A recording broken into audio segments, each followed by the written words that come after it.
చాలా విషాదం వార్త. రంగారెడ్డి జిల్లా మీర్జాగూడ వద్ద ఘోర రోడ్డు ప్రమాదం. ఆర్టీసీ బస్సును ఢీకొట్టి దానిపై ఒరిగిపోయిన కంకర టిప్పర్. ప్రమాదంలో 17 మందికి పైగా మృతి, పలువురికి తీవ్ర గాయాలు.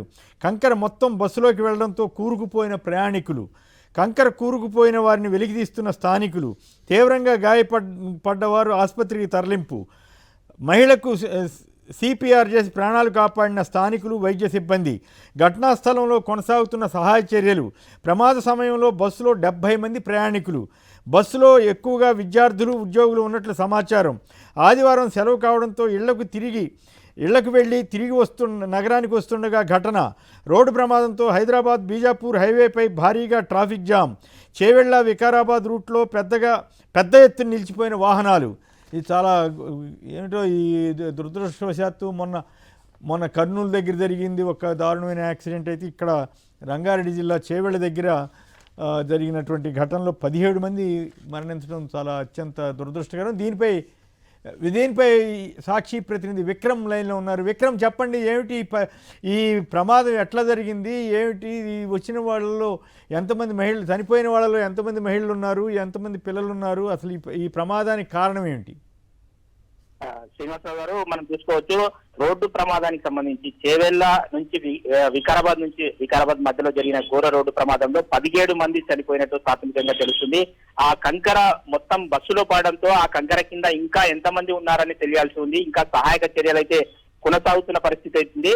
మొత్తం టిప్పర్ డ్రైవర్ మృతి చెందాడు. శతగాత్రులను చేవెళ్ల ప్రభుత్వ ఆసుపత్రికి తరలించారు. అతివేగమే ప్రమాదానికి కారణం. ఇంకొకటి, రోడ్డు విస్తరణ పనులు పూర్తి కాకపోవడంతో, రోడ్డు విస్తరణకు సంబంధించిన పనులు చాలా కాలం నుంచి పెండింగ్ లో ఉన్నాయి.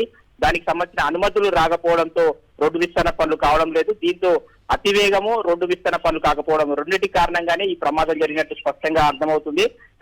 మనం చూసుకోవచ్చు, తాండూరు డిపోకు చెందిన బస్సు వికారాబాద్ నుంచి హైదరాబాద్ వెళ్తుండగా ప్రమాదం జరిగింది. చేవెళ్ల నుంచి వికారాబాద్ వైపు వెళ్తున్న కంకర రోడ్డు ఎదురెదురుగా రావడంతో రెండు ఢీకొనడం జరిగింది. ఒక్కసారిగా టిప్పర్ అంతా కూడా బస్సుపై పడిన పరిస్థితి ఉంది, ఒరిగిన పరిస్థితి ఉంది.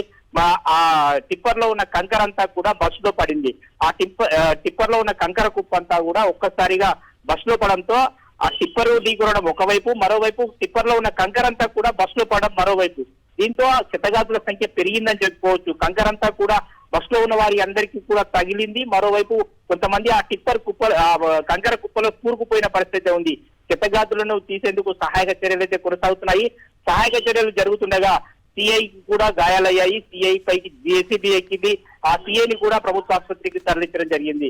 మొత్తంగా మనం చూసుకోవచ్చు, ఈ విషాదకరణ సంఘటనలో 17 మంది ఇప్పటికైతే చనిపోయినట్టు సమాచారం అందుతుంది. క్షతగాతుల సంఖ్య మరింత పెరిగే అవకాశం ఉన్నట్లు స్పష్టంగా తెలుస్తుంది. ఓకే, చాలా దురదృష్టకరం ఇట్లాంటి ఘటనలు జరగటం. రైట్.